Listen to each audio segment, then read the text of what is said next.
It started with a mysterious video posted anonymously to the dark web.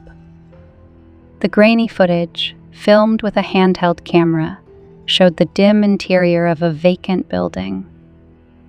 Thick cobwebs clung to cracked walls, and fallen chunks of plaster littered the dusty floor. Strange sounds echoed in the distance, unidentifiable wails, and scrapes that raised the hairs on the back of the neck. The video offered no context or explanation, simply panning slowly through empty rooms as a muffled voice whispered incomprehensibly. Something about the eerie clip captivated the online community, spreading rapidly across sites dedicated to the unexplained.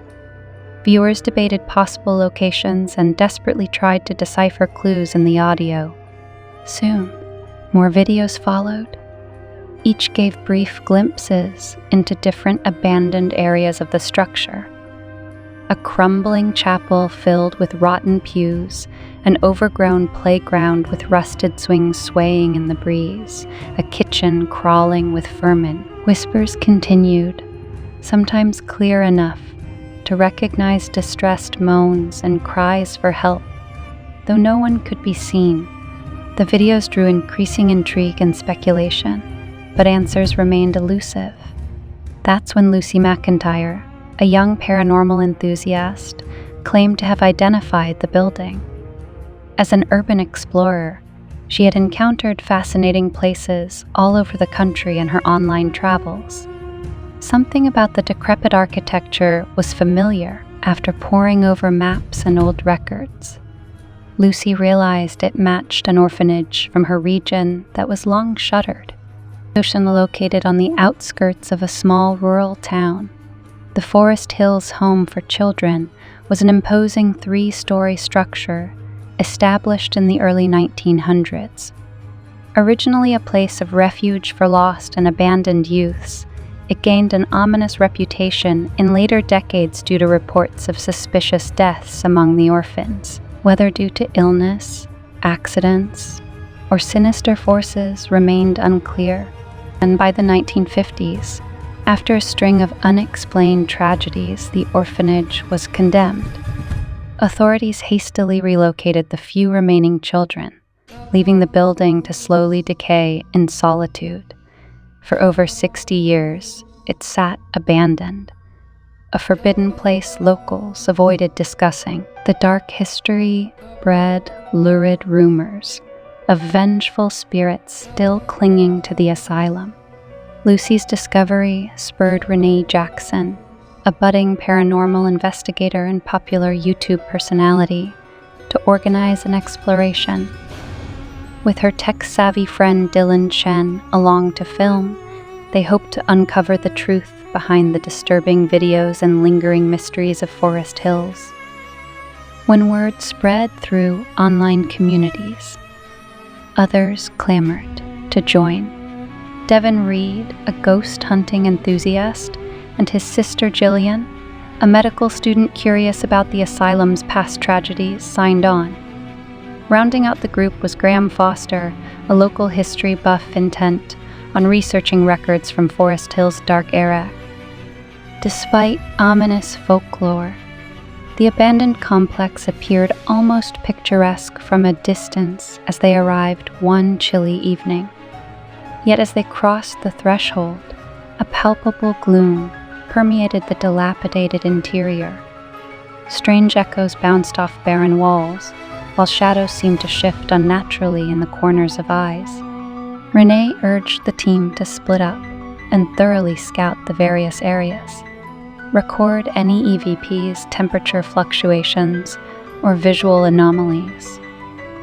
Stay in contact and regroup within an hour, she instructed, trying to maintain an air of professionalism despite rising nerve. Dylan paired with Jillian to sweep the lower levels, which appeared mostly caved in and structurally unsound. Meanwhile, Devin and Graham ventured deeper into the main wing. Renee led Lucy upstairs to inspect former patient rooms. Scouring the crumbling wards, they found remnants of humanity long left to rot. Rusty bed frames, tattered mattresses, faded toys and Bibles packed with mold. An eerie atmosphere crept over Lucy as they called out tentative hellos that echoed unanswered back at them. When a disturbingly childlike voice whispered, "Help me," Lucy and Renee froze. They slowly turned to find only each other, pale faces reflecting the fear in one another's eyes.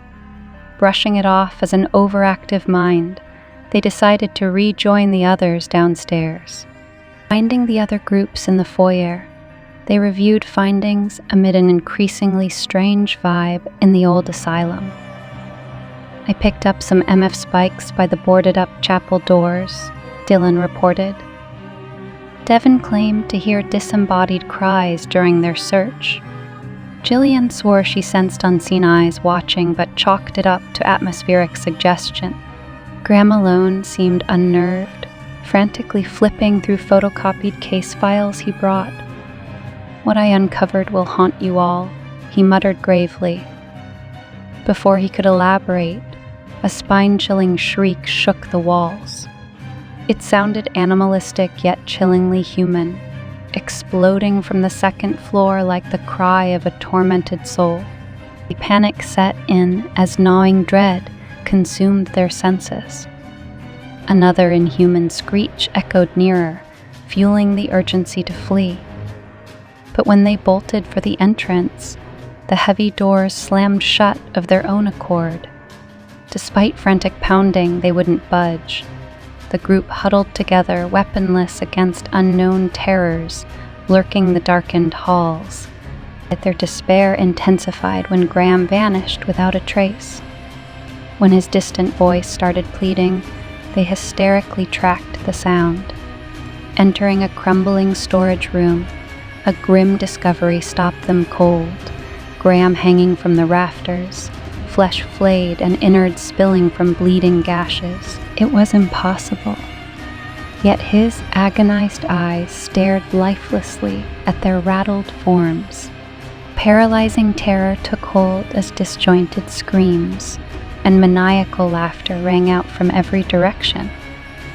Chilling glimpses in the shadows hinted at deformed shapes dragging themselves ominously closer with inhuman speed. The group splintered in a mad dash while unseen forces hunted them one by one through the endless maze.